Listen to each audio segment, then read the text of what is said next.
আল্লাহর রহমতে বড় ধরনের কোনো ক্ষয়ক্ষতি হয়নি। এই ধরনের যে একটা সিচুয়েশন হতে পারে, আমরা ইনফ্যাক্ট আগেই এটা অনুধাবন করতে পেরেছিলাম। আমাদের হেডকোয়ার্টার্স থেকে আমরা প্রয়োজনীয় অনুমোদন নিয়ে আমাদের এই বিওপি থেকে যে সমস্ত মূল্যবান সরঞ্জামাদি ছিল আমরা আগেই সরিয়ে ফেলেছিলাম পার্শ্ববর্তী বিওপিতে।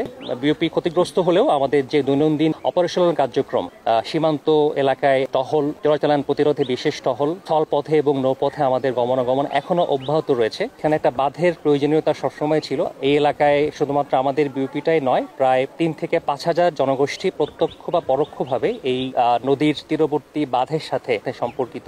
সেটা সরকার অনুধাবন করে পানি উন্নয়ন বোর্ড এই বিষয়ে তারা পদক্ষেপ নিয়ে বিজিবির পক্ষে ওইখানে নিরবচ্ছিন্নভাবে সকল দায়িত্ব পালন করা সম্ভব হবে এবং সাধারণ মানুষের নিরাপত্তা রক্ষা করা সম্ভব হবে। আমাদের বিওপি বা আমাদের থাকার জায়গা যতটুকুই যেভাবেই হোক না কেন, আমাদের অপারেশনাল দায়িত্বে কোনো ধরনের ঘাটতি আমরা হতে দেয়নি, ইনশাল্লাহ সামনেও দিব না।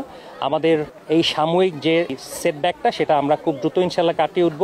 প্রাকৃতিক দুর্যোগ আমাদের অবকাঠামোকে ক্ষতিগ্রস্ত করতে পারে, কিন্তু আমাদের মনোবল বা দায়িত্ব পালনের যে অঙ্গীকার রয়েছে তা কখনো ইনশাল্লাহ দুর্বল হবে না।